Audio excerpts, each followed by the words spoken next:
Lovely. So that's the recording and the transcription started. The previous lectures, as you know, are on YouTube, and that has been updated, so we're up to date with all of the lectures, because I know that you really want to go back and listen to me again. It could send you to sleep at night. Listen to it as a wee podcast for night time. Okay, so 2 weeks ago, we talked about governance in a kind of theoretical manner.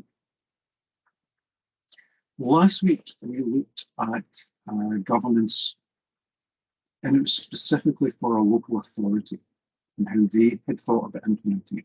And what it said was, part of the reason I use public sector stuff is they are forced to publish these documents. Private companies see these things as commercial secrets, if you like, and they tend not to want to publish them. However, there are exceptions. So, for example, Santander, who are a finance group, you may or may not remember, had some slight issues a few years ago. And what they wanted to do was prove that those kinds of issues were not going to continue. So they actually started publishing their governance documents, not the internal ones. It didn't go to the detail that you saw last week, but a glossy one that can go out to shareholders, people who have accounts, people who are worried that the same kind of issues that happened in Santander before won't happen again.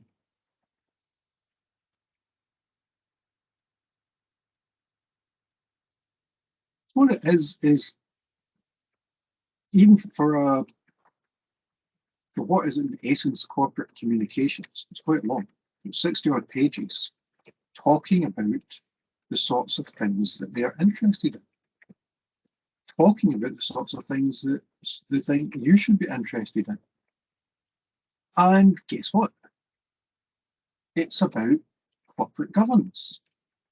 Oh, I've got to turn on my highlighter.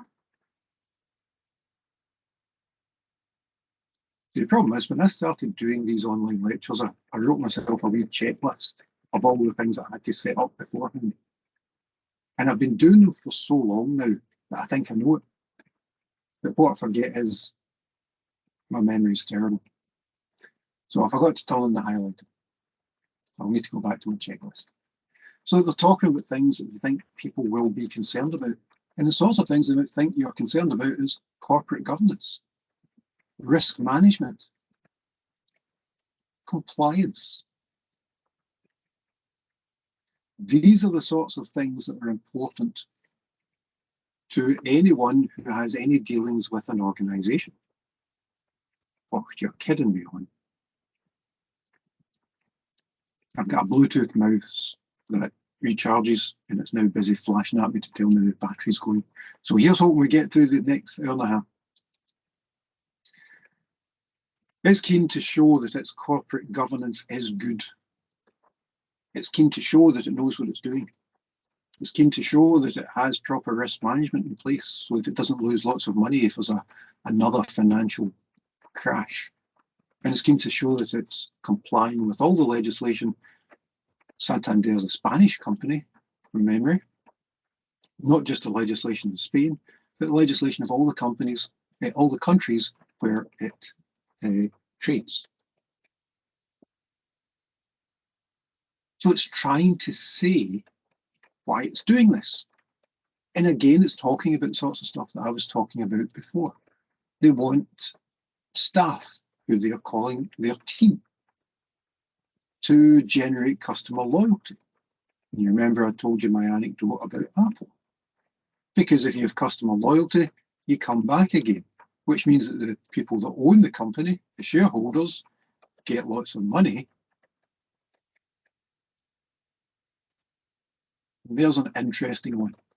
Why is this the fourth corner of this wee virtuous circle? so that we can support our communities. Why are they saying that?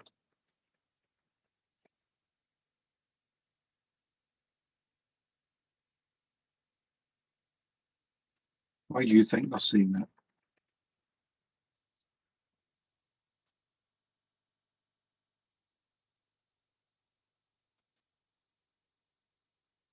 Well, if you are a corporation who has had, shall we call them, communication and presentation issues in the past, maybe you now want to present yourself as an organisation that actually is in the community. We're not a bank that closes branches. We are a responsible corporation who works in our community.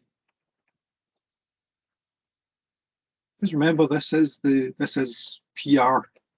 This particular document is PR.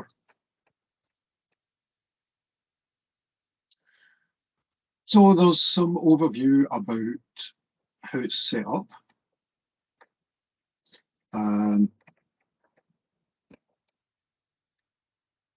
And what the functions are. So again, we saw those in a slightly different context. We talked about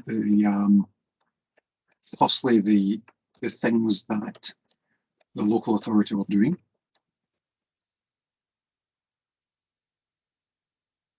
Which is what this bit is. They're doing corporate and investment banking. They're talking about wealth management, insurance. They're talking about something called PayGo NXT, and I have no clue what that is. How do they do those? They have all of these support mechanisms in place. And look at what's top of their list: audit, risk, compliance, and all the other things around that to support it as well.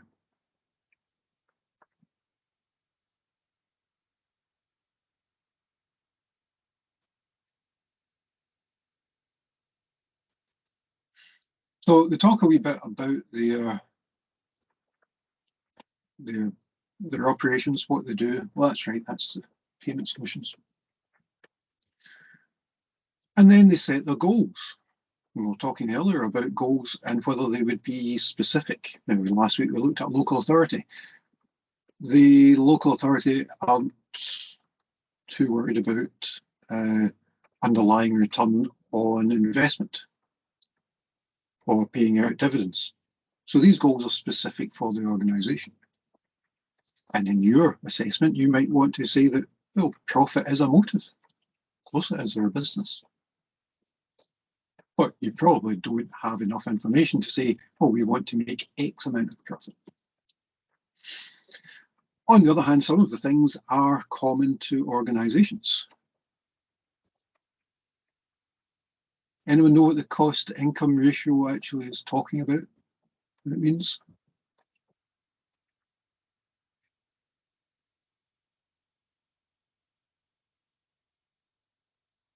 What it's really saying is that we have money coming in, but it also costs us money to run our organisation. What's the ratio? How much of what we go in goes to supporting the organisation as opposed to making money for our shareholders?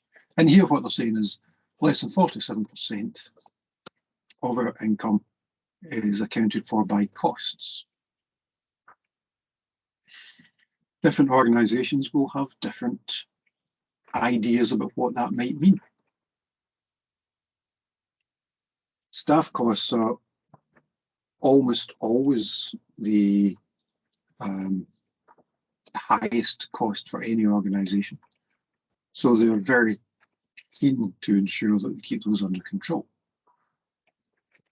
But there may be other costs, buildings, which is why banks close branches that aren't working, why they're keen for you to move to digital. Infrastructure, all the other bits and pieces that go towards making an organisation.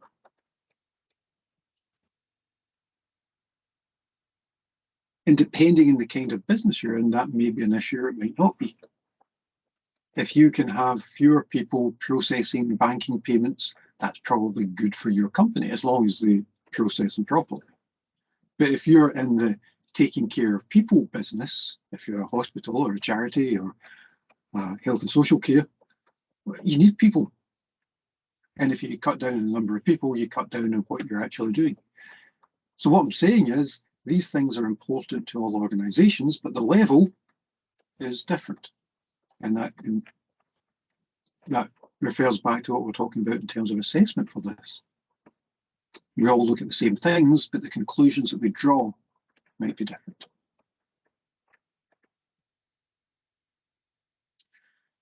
It also talks about the group structure. And again, for your case study assessment, you've got a group structure because you've got two different organisations in essence that are coming together. Do they become one organisation? Do you keep them separate to run separately? Do you take the chance to think about the structure of the organisation as a whole? I don't know, you tell me.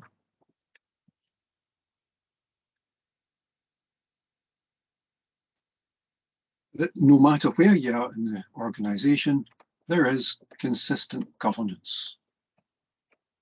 The governance stays the same to ensure proper governance of your organisation. They're saying that in big letters to say governance is important and we promise you we are doing it right.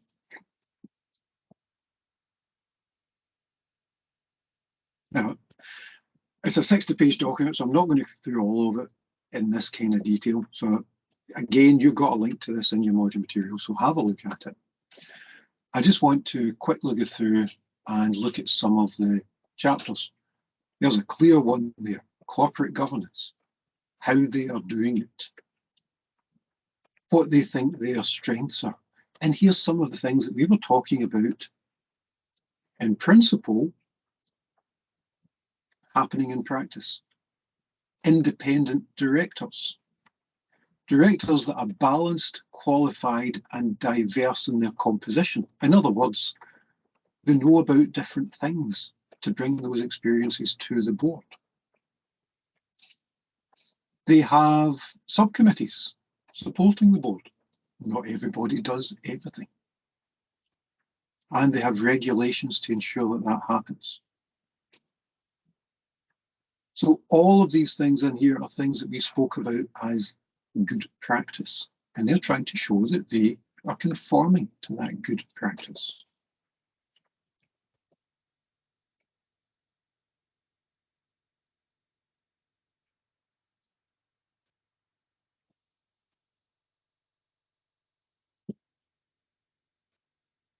And there's a different kind of triangle.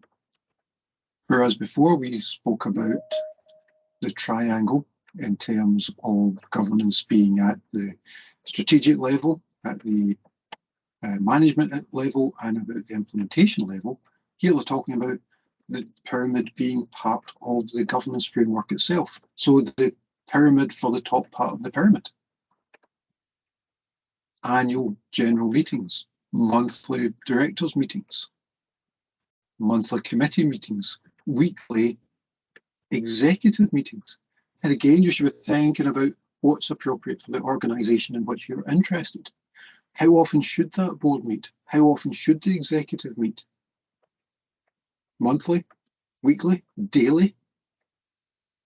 It depends on the organisation. Sometimes, like this, it's codified. We will do this. Sometimes it becomes just normal practice. Smaller organisations might have the morning coffee time. In other words, 15 minutes in the morning where they grab a cup of tea and talk about what happened yesterday, what's happening today, and bring everybody up to speed.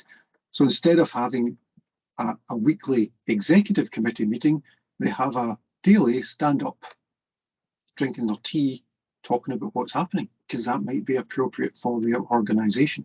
There's no right and wrong in this, it's appropriate. I suppose the only right and wrong is not to do it at all. They also separate out the roles to try and think about who's responsible for what. And there's that mix that we're talking about. in terms of the kinds of skills that people bring to this governance role. Not surprisingly, there are banks that have banking experience, but they also have retail and digital and strategy and risk and HR and legal. And look at that, governance and control, 86.7%. So again, that theory that we were talking about in practice. Nicola. Hi Tony, it was just around you mentioned there about the different kind of job roles, banking, finance, and you referred to them as skills. And the only reason I'm asking is because one of the questions on the submission for tomorrow is around skills. And initially my answer was, people in finance, auditing, digital, whatever. But then I thought, actually, they're no skills, they're jobs. So then try to identify skills that these people would have. So I suppose I'm looking for a wee bit of clarification there on what's your interpretation of that so that I get it right in the submission tomorrow. I suppose in some ways we're talking about nomenclature because, yeah, IT can be a job, but on the other hand, I would be concerned if you had an IT job without IT skills. So they are bound together, hopefully. Otherwise, you'd probably have a dysfunctional organisation. So I'm not really sure how to answer that particularly well, other than to say that it is about. Sorry? If I then put a finance person, an auditor, you would accept that as a skill. I mean, I wouldn't write these in isolation, but I suppose I'm torn between writing the person should be, ethical. The person should, because I don't even know if there's not a skill. I'm trying to think now what I put in my submission. The person should be good at typing, as opposed to the person should have a background in finance. Okay, so I think there what we're talking about is implied knowledge. In other words, if you can just say, you need someone who has audit experience, you probably don't need to specify what that audit experience is, because anyone who knows about audit will think, okay, well, so they know about numbers, they know about going through accounts, they know about ensuring that they have legislative compliance and all that kind of stuff. So it's about that implied knowledge, and I'm happy that implied knowledge is part of that. So no, you don't need to go into detail. On the other hand, excuse me, that goes back to what I was talking about in terms of the assessment. Where you think that should be explained, that's why I'm talking about having appendices. So there are things that you think, no, I don't have to, and things where you think, no, I'd better do that. And I'll leave that up to your judgment about which is which. But that's why I talk here about the appendices, sources, and gives explanations for all the materials used in your recommendations. So it's about getting that level right. If you have to explain what IT is, then the report's probably going to the wrong person. If you have to explain what HR is, the report's probably going to the wrong person.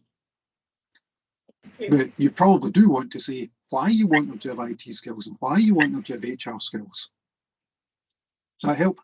Yep, perfect, thank you. Okay. Any other questions just now? Dear, excuse me. Really, I'm struggling today.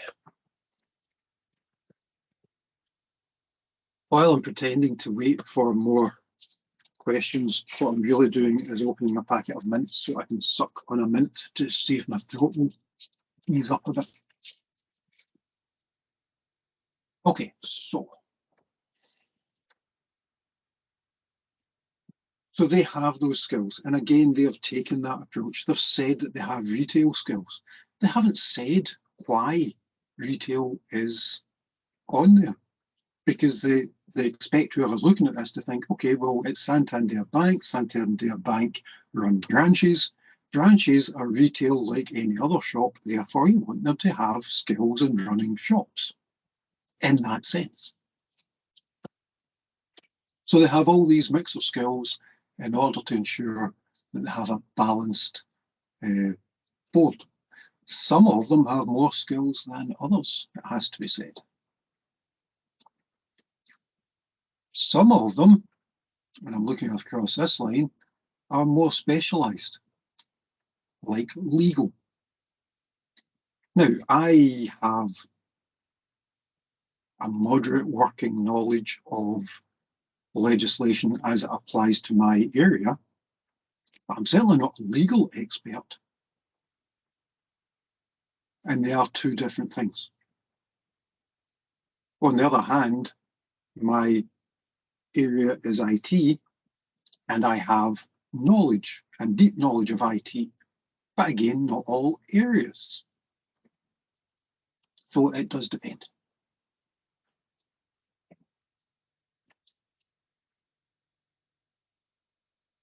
They're also thinking about how they ensure that the board stays current. Are they still doing well? Let's assess them. And let's have something in place to ensure that if anybody has to leave, we have people who can take over. As with the one we saw last week, we have an action plan about what they're going to do and how they've done it. Because it's a commercial company, they're interested in remuneration, and they're particularly interested in that to ensure that you vote to ensure that the directors get their remuneration, which shareholders can block if they're so inclined. So they try and explain how that works. But then there's another huge chapter on risk management and compliance. And again, I'm not going to go into this in detail because we haven't done risk management or compliance yet. What I'm really trying to say is, look at what they're focused on. That's why we are doing this. They are interested in their risk. And look what they start by saying. All employees are risk managers. Employees have to understand risk.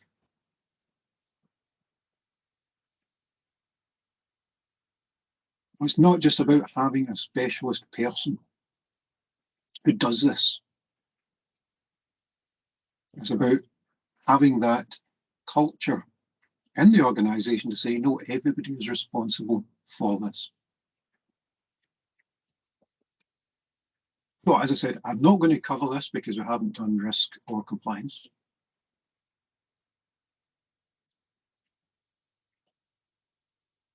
I just wanted to show that the sorts of things for corporate governance are the same as they are in other areas. So it's this idea that it's about the standards that we use, not about the implementation. Anybody get any questions about that just now?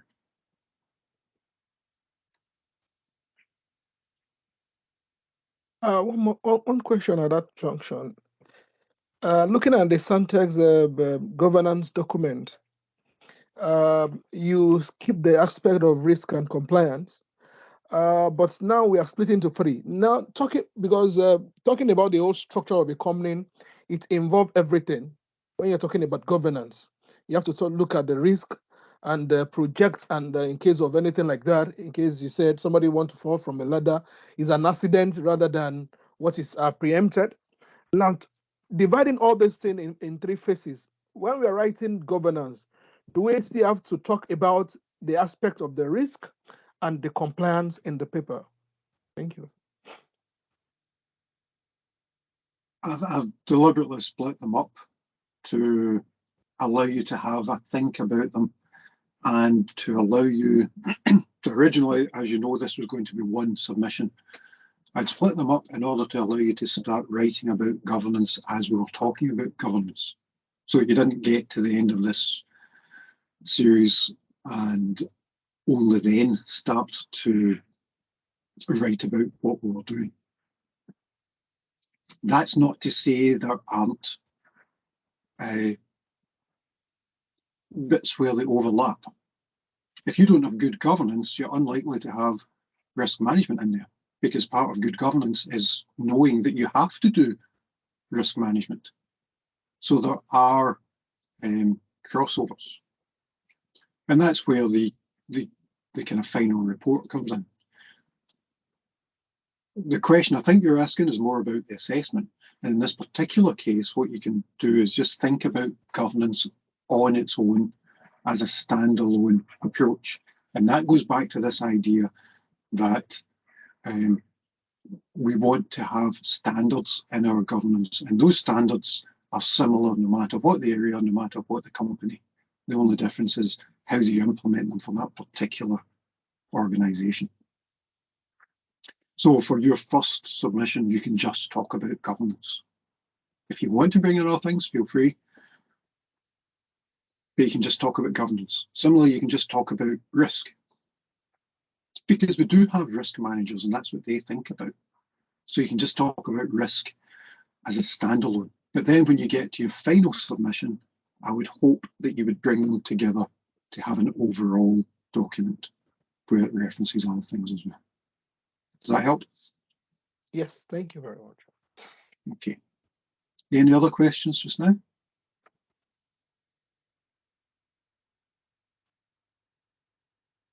No. Okay, well, we have had 1 hour.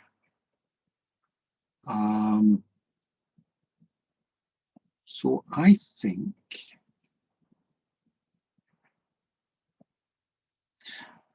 think we should probably have a wee break. What do you think?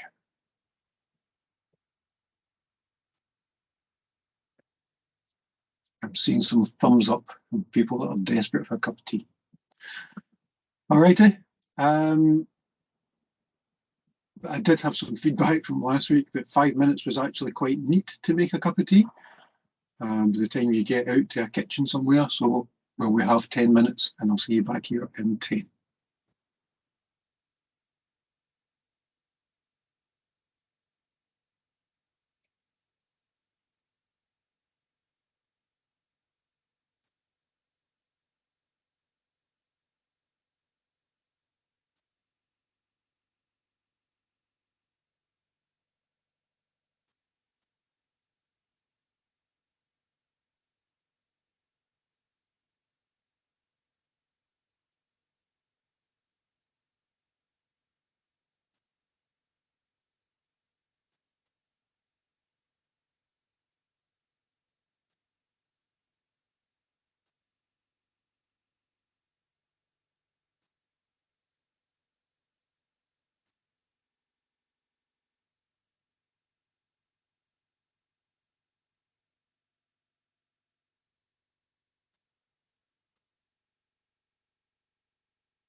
Can you guys hear me? Because I'm not seeing myself on the screen. Oh, there we go. I'm back again.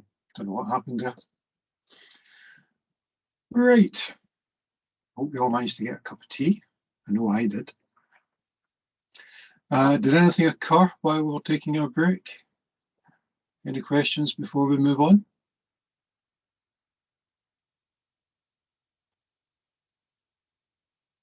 No?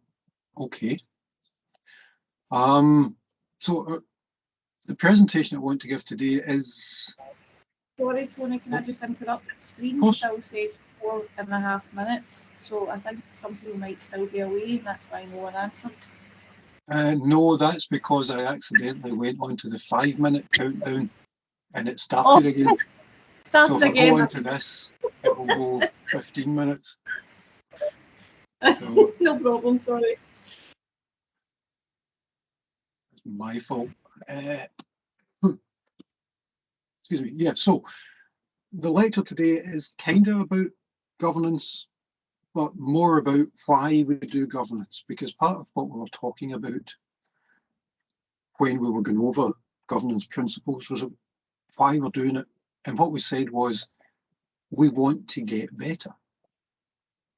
We want to make sure that our organisation is doing the best it can, that it's being all it can be, that it's working to the best of its ability. So what I wanted to do was give a quick presentation on one of the ways of doing that. And it's something called Plan, Do, Check, Act. And some of you will be familiar with this technique. And it's the idea that we have an iterative cycle. A cycle that says we do something. I plan a lecture. I do it. I check whether the lecture was good enough. And if it's not, I act to fix it. And it could be a big thing about how I approach it, or it could be a small thing like accidentally swapping 2 characters.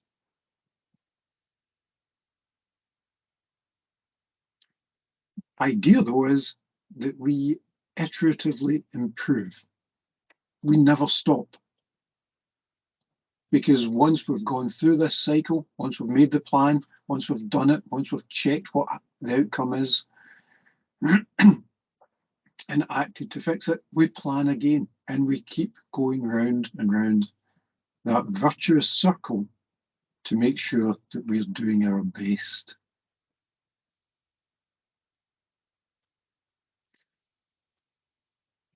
And of course, we need a plan. We can't do anything without a plan. We'll never get anywhere if we don't have a plan. If I tell you to leave your house and drive to Aberdeen, you don't just leave the house, jump in the car and start driving. Or at least I hope you don't. You start to think about where you are, where Aberdeen is, the best way to get there, and you get a plan for the best way to drive to Aberdeen. That's the only way you'll get there, because if you just start driving, you don't have a chance. So we need to plan. We need to decide what it is we're going to do, and we need to understand what it means to get there. Driving to Aberdeen is easy. Does the street sign say you're in Aberdeen? But if you're an organisation, what does success look like? What does achieving your plan look like? Is it about raising your sales 10%? Is it about cutting your costs by 10%? Is it about serving 10% more people? Is it about having 10% fewer complaints? It depends on your organisation. But you must know your objective. So your plan decides what it is you're going to do and how you recognise that you've got there. And you have to do that beforehand. Otherwise, you cheat. Yes, we set the plan and, oh, look where we've got to. Aren't we wonderful? Is it what you wanted to do? No. Decide what success looks like before you start. And then you can actually do it. You carry out the plan that you've made, and you can check that against your objectives about what you want to do. The one thing I would say at this point is that changes are easier when you implement smaller changes. Huge, big changes are always problematic. I don't know if you remember, it's a year, maybe 2 years ago, a bank changed its whole IT system. And they did it overnight. They had bought a bank from another bank, but were still using the original bank's IT systems. So they developed new systems for everything.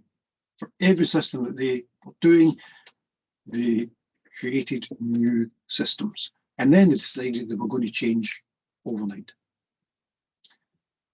Somewhat predictably, the systems failed. They hadn't been properly tested, they didn't work well together, nothing worked. Creating something really big is really hard. So if you can split it up into smaller steps, that helps a lot. If you're building a 747, they actually split that into one team builds the wings and one team builds a fuselage and one team builds an undercarriage. They split it into smaller steps and we can apply that everywhere. For you guys doing IT, we actually have techniques that not only split it into smaller steps, we can actually change what we do on the fly. And for you guys not in IT, what I mean is, have you ever logged on to somewhere like Amazon and it hasn't looked quite the same? The display's changed, maybe a menu's somewhere different, an option's slightly changed. IT do this all the time. It's called A/B testing. Because of so many people using the system, they'll say, well, we think that if we make this change, it will lead to this outcome.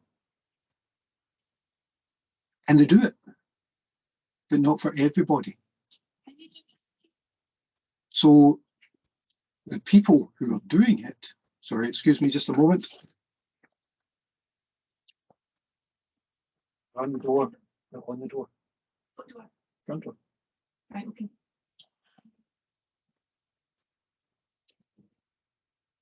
Sorry, my wife couldn't find the car keys.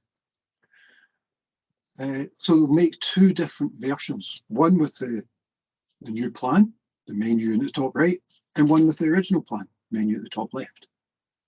And randomly, anyone coming to the site will be assigned one of those, and they'll actually check, did having the menu in the top right lead to more sales than having the menu in the top left?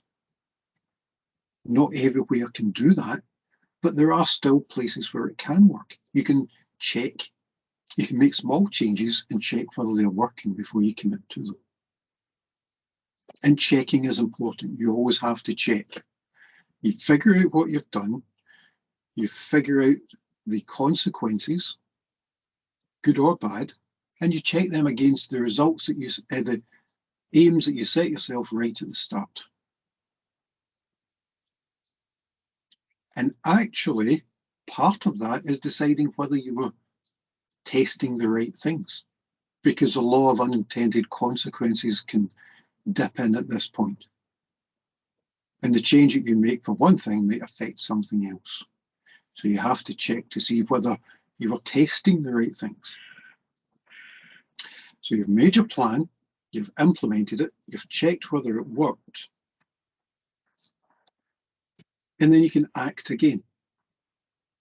If it didn't work the way you wanted it to do, maybe you make another change. Maybe you re-evaluate what it is you wanted to do, what you wanted to get out of it, what other opportunities there are. So you go through this cycle trying to get the best for your organization. I've referred to it as plan, do, check, act. Some people call it adjust, because you're changing your plan a wee bit to try and get it. But the point is, it's iterative. It's highly unlikely to work the first time. And you Have to go through this cycle 1, 2, 3, however many times until you're happy. But of course, happy is itself a subjective term. What does happy mean? Maybe we're never happy. Maybe what we're doing is continually trying to improve. And you saw that in some of those documents. We had a baseline, and here's what we're trying to get to. But that baseline itself was based on the baseline from the year before. So we're continually trying to improve. If you go up 10% in your sales, you don't go, fantastic, we've done 10% in sales, put on your slippers, sit back and relax. You think, okay, well, if we've done 10%, over the next year, we want to increase it by another 10%. If your customer complaints have gone down 10%, you don't go, that's it, I'm happy with that amount of customer complaints. You go, okay, next thing, let's get it down another 10%. So what you get is that your target, once you reach it, becomes your baseline. So over time, you can improve your quality. And that's part of the reason we do governance, to ensure that we can increase the quality of what we're doing, to ensure that our organisation works better, in whatever terms better means for that organisation. Any questions about that? Or any comments about that? Hi, Tony. It's Margaret here. I just wanted to ask, in the last slide, it talks about PDCA not happening in isolation. And I was just interested in that point. Does that mean that everything else is still happening around it, or what does, or am I being missing something? I just wondered. Which slide, sorry? Which one? I think it was the one. I think it was the one just this before one there? the continually improve. Yeah. What I'm really saying is it's not a one-off event. Oh yes, the iterative process. Yes. Right. So, Okay. yeah. Okay. Sorry, I did miss that. No, yeah, you're right. Isolation is probably the wrong word for that. Thank you. But what I mean is it's not a single thing. It's part of a continuous process, or should be part of a continuous process. Thank you. I totally This get kind that of thing. now. Thank you. Okay. Any other questions?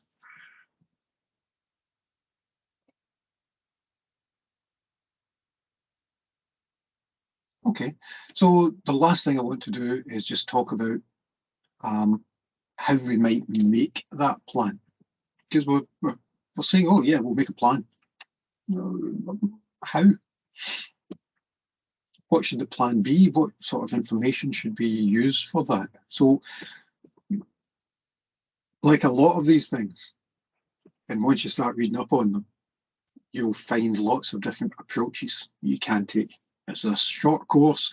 I clearly can't cover them all. So here's just one that might be helpful. There's a technique called the 5 whys.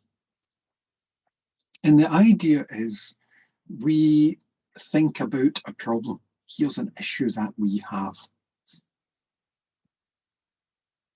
And you start to think about why you're having that issue.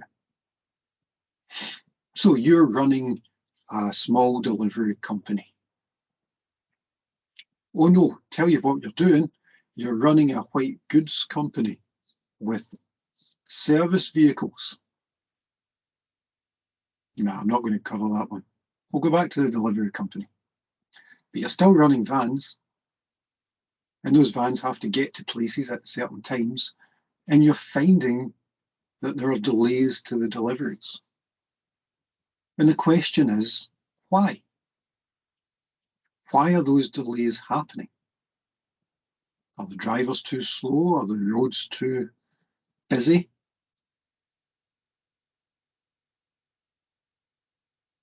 In this particular case, for a particular day, the reason that the deliveries were late was that the van didn't start. Why did the van not start? Because the battery was dead. you could stop at that point and go, oh, the battery's dead, right? We can either charge it up or we can put in a new battery. Go. And everybody runs away thinking the problem's fixed. But shouldn't you pause for a second and say, why is the battery dead? And as you go more deeply into the issue, you think, oh, well, the battery's dead because the alternator, which is a device that takes the mechanical energy from the engine and converts it into electrical energy to recharge the battery, isn't working. And the same thing applies. You could run away and go, oh, yes, we found it. Let's change the alternator. Or you could keep saying, well, there's a reason that the alternator's not working. And in this particular case, it's because the alternator belt isn't working. And that's the physical connection between the engine and the alternator. And you can do the same thing again. Yeah, I found it. Or you could say, well, why is the alternator belt broken?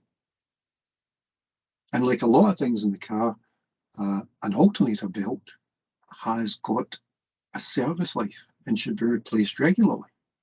And the reason the alternator belt was broken is because it was beyond its useful life. It was beyond its useful life and nobody thought to replace it. And now we're getting closer to the actual reason that the deliveries were late. Why was the belt not replaced? Because we don't have a maintenance schedule in place. So the answer to why is our delivery late is there wasn't a maintenance schedule in place, and therefore we had breakdowns that could have been avoided. Now, if we just stopped at any one of those whys, the battery being dead, the alternator not working, the belt being broken, we wouldn't actually have fixed the cause. All we would have done is treated the symptom. So the 5 whys can let us look at issues and think about why is that happening? What is it that we need to do to fix it? Now, don't be thrown by the fact that there's a 5 in the technique. 5 is anecdotally roughly the number of questions you need to ask to get to the root problem. It might be more, it might be less. The point is you do get to that root problem. You start to think about what the root cause of your issue is. In this particular case, we don't maintain our vehicles. So we've found our issue, and then we can start to make a plan. In this particular case, let's plan to have a maintenance schedule. We then implement that schedule and check whether it's working. Has that fixed it? But only for this particular thing. We might still have late deliveries because there's drivers off or because the roads are busy. But have we fixed this particular one? And if we haven't, then we can adjust it. It might be that the recommended maintenance schedule is for vans that are expected to run for, on motorways for 100 miles. Whereas our vans are deliveries, which are running in local roads and starting and stopping every 2 minutes, which makes which has a bigger effect on our belt. So we might actually have to change our maintenance schedule. So whereas the manufacturers say change that belt every year, we might have to do it every 6 months. So we will modify what we are doing.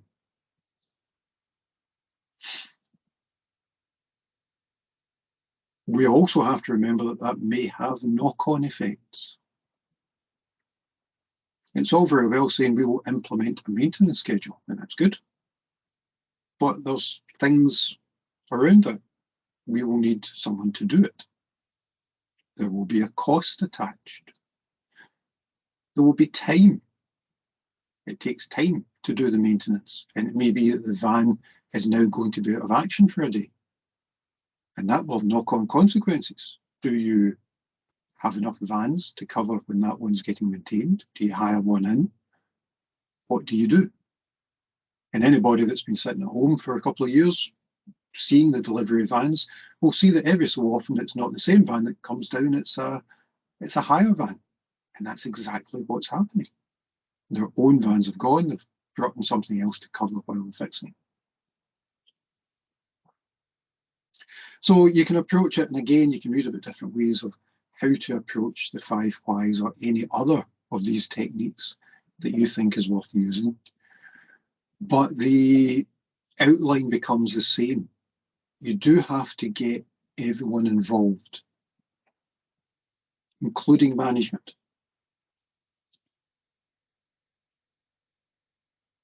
Because everybody has to be able to contribute to this process. And you have to feel as though you're contributing without fear of a comeback. It can't be that if you say something, you then get blamed for pointing it out.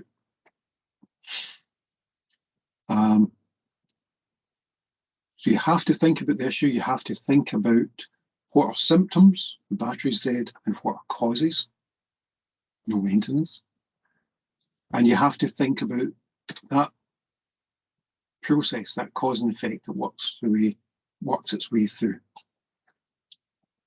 And you have to keep asking those questions until you get the answer. The battery's dead because the alternator's not functioning, because, well, the alternator belt was broken, because. So you can use because, you can use and therefore, you know, all these kind of linking phrases to try and get to the cause of an issue. And don't try and get to the end. Don't go, oh yes, that's it, that's a fix, let's move it. As I said, we need to make sure we get to the root cause, not a cause. And it's hugely important that this is about the process. It's not about, oh, John didn't fix the van, or Fred didn't perform this operation. It can't be a blame thing, it has to be a process thing, to understand the process and how we're going to get to a fix. Yes, eventually it will be somebody's job to do that. So once you've decided what it is, yes, Barney can go away and set up a maintenance schedule. But when you're doing this process, it's about the what, not about the who.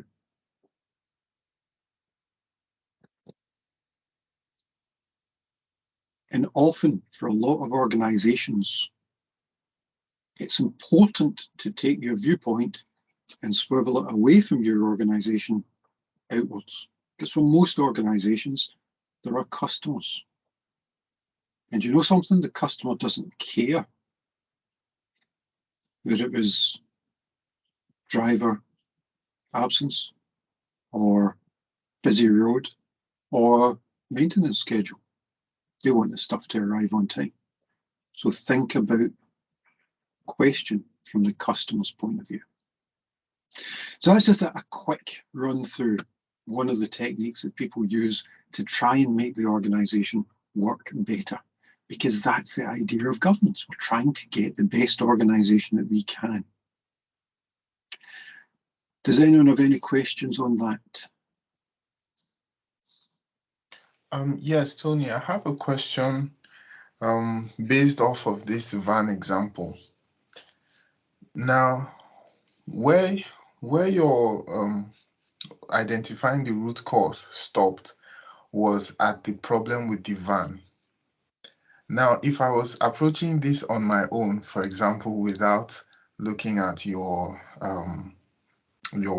5 whys, I would have gone a little further and asked, why was there no maintenance schedule for the van, which would lead to probably the company did not set up one, and then why didn't the company set up a maintenance schedule for the van? And that would probably be because of budget cuts, because of that the budget that was available for that quarter or that year, which would then lead to probably a revision of the budget, because if vans can't work, then they probably can't make as much money as they should. So my question is, how do we know where to actually get the new baseline? Because asking for that whys now would ask questions about the company, and in your 5 whys, it stopped at where we had found the problem with just the van. Okay, so there's a few things in there. Yes. And actually, I would agree. I've clearly simplified that, and I would probably have asked more questions as well. In my defence, though, I did point out that when we hit that root cause, it may have knock-on, and you spoke specifically about budget, and that would be one of those knock-on effects. Where it differs slightly is you said, why did no one put that into effect? And we really don't want to get into a blame game, and that's very much what we want to stay away from. We're more interested in solving problems than trying to apportion blame. That said, it will be someone's responsibility. So yes, I did simplify it, granted. That may not be the root cause, granted. There may be other things in there. They may have had a maintenance schedule. Why wasn't the maintenance schedule followed? Because we had pressure on the vans. Why did we have pressure on the vans? Because we've got 20% more deliveries than we had before. Why do we have 20% more deliveries? Because we've got more work. Well, what do we do about that? We need to buy more vans. There could be all sorts of things. And you're quite right. So this was a simplified one for an explanation. So you're absolutely right to be asking those questions and saying, well, is that the root? But please, please, not because Fred didn't do his job, or because Barney didn't do what they were supposed to do. And that's I think the bit that I want to get across to you. It's about processes, not about people. Granted, yes, it's a simplified example, and I don't think I would have stopped there.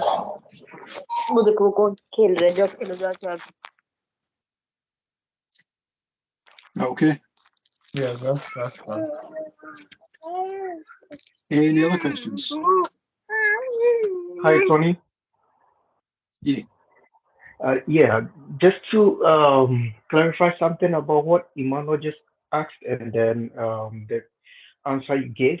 Can we then say that how close we can be to the root cause um, will be based upon the technical minds we have on the board? Sorry. Yeah, so that was the other bit that was brought up in the previous question, was about the knowledge. And of course, you're going to have knowledge about it. Not necessarily on the board. I don't know how much knowledge the board will have on vehicle maintenance schedules. But yes, okay. It is clearly based on knowledge of the problem. If you don't know anything about why vans break down, you're not going to be of much help at that point. If you don't know anything about working time legislation, you're not going to be much help in figuring out why we don't have enough staff over the weekend.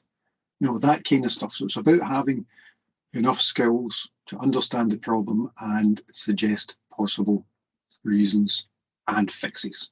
So yes, you're quite right. Okay. Thank you. Any other questions just now?